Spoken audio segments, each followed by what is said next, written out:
Saúdo a todos com a grandiosa paz do Senhor. Amém. Amém? Nasceu no coração de Deus, está fazendo esse evangelismo, né? O povo de Deus está aqui para juntos adorar, exaltar e glorificar o nome do Senhor.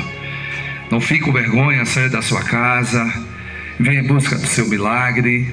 A Bíblia diz em Lucas, no capítulo 7, do seu versículo 11 até o versículo 17, que uma viúva de Naim, a Bíblia diz que essa viúva vinha carregando o seu filho no seu braço, o seu filho a qual teria perdido a sua vida, aonde a morte visita a sua casa pela segunda vez. O escritor Lucas, doutor Lucas, faz questão de narrar que ela era viúva porque perdeu o seu marido.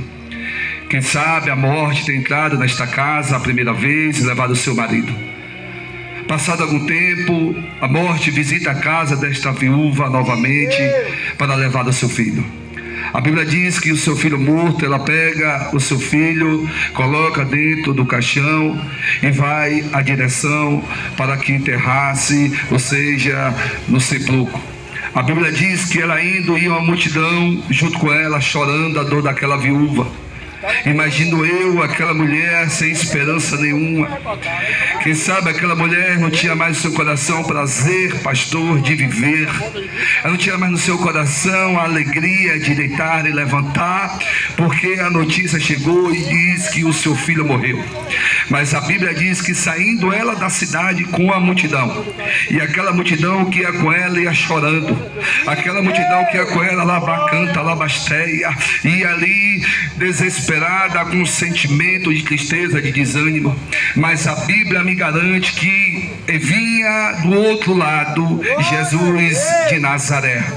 Não, eu vou repetir, a Bíblia diz que Jesus via com seus discípulos e uma multidão que o seguia. E quando eu paro aqui para analisar as duas multidões, aquela multidão que carregava aquela mulher, aquela criança que estava morto nos seus braços, aquela criança qual ia em direção ao sepulcro, a Bíblia diz que quem ia com ela ia chorando, lamentando, mas viu a multidão com Jesus exaltando e glorificando, dizendo: ele vem, Jesus de Nazaré. E quando ele vem para mudar a história. Quando ele vem para trazer alegria. Quando ele vem para trazer ânimo. Quando Jesus chega, ele opera milagre na minha e na tua vida. Oh, glória! Glória a Deus! Pastor James, analise só aquela mãe desesperada, porque seria o último recurso dela, porque todo mundo sabe que mulher naquele tempo não trabalhava. Quem sabe a mulher olhava para aquele filho e dizia: é o meu sustento. Quem sabe aquela mãe olhava e dizia: é meu filho que vai me sustentar. Mas a morte visitou naquela casa. Quem sabe o seu lar não tem mais alegria. Quem sabe o seu lar não tem mais felicidade. Quem mais você não tem prazer de estar dentro da sua casa, ou quem sabe dentro do seu bairro. Mas Jesus nos trouxe aqui para dizer que Ele está aqui nesta tarde para mudar a tua história, mudar a tua vida. Aleluia, Jesus. Oh, glória. Glória a Deus. E quando a Bíblia diz que Jesus entra em Naim, Naim é uma cidade pequena, Naim é no interior, ninguém conhecia. Só vai passar a conhecer pelo tamanho e a grandeza do milagre que Jesus faz naquele lugar. E na nossa vida não é diferente, pastor. O milagre que Deus faz na nossa vida, ou seja, transborda em alguém. Eu não vou repetir, o milagre que faz na tua vida tem que transbordar na tua casa, na tua família. Ei, Jesus te chamou para ser coluna. Jesus te separou, te escolheu, te ungiu. Ele diz: não temas que eu estou contigo. Eu vou repetir, Jesus diz: não temas que eu estou contigo. Oh, glória. Aleluia, Jesus. E todo mundo sabe que ninguém poderia tocar no defunto, porque ele é imundo, mas Jesus vai nos ensinar que aquele que tem vida dá vida. Oh, glória. Não, vou repetir, aquele que tem vida dá vida. Ele te chamou, sabe para quê? Para tu ser vida na vida de alguém que está morto. Oh, glória. E Jesus se aproximando, olhou para aquela mãe. A Bíblia diz que vendo aquela criança morta, ele se compadeceu. E a palavra que ele deu foi a palavra de fé, foi a palavra de ânimo. Disse: não chores.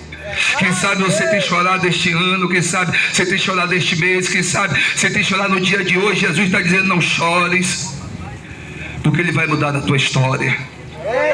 E a Bíblia diz que Jesus tocando, oh glória. Eu quero conjecturar aqui, pastor. A Bíblia não narra, mas é do meu coração, quando Lucas diz que Ele tocou no escrife. Tenho para eu que Ele não tocou na madeira, porque madeira não gera vida. Alabacanta, alabasteia.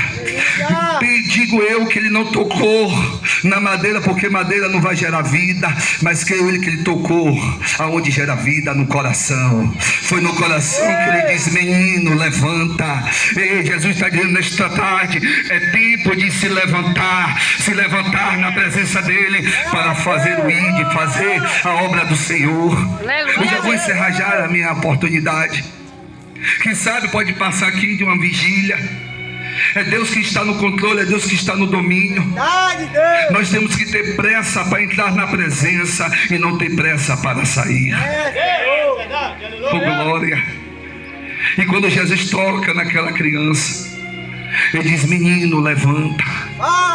E a Bíblia diz que estava morto, ressuscitou. O Deus que eu sirvo, o Deus que você serve, é tão poderoso, porque, pastor, até a morte obedece a sua palavra. Eu vou repetir: até a morte obedece a palavra do nosso Senhor Jesus Cristo Salvador.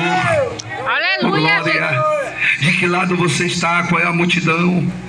Eu te pergunto nesta noite: aquele que segue a Jesus, não pelo que Ele pode fazer, não pelo que Ele vai fazer, mas pelo que Ele é. Ele é Rei dos Reis, Senhor dos Senhores, o leão da tribo de Judá.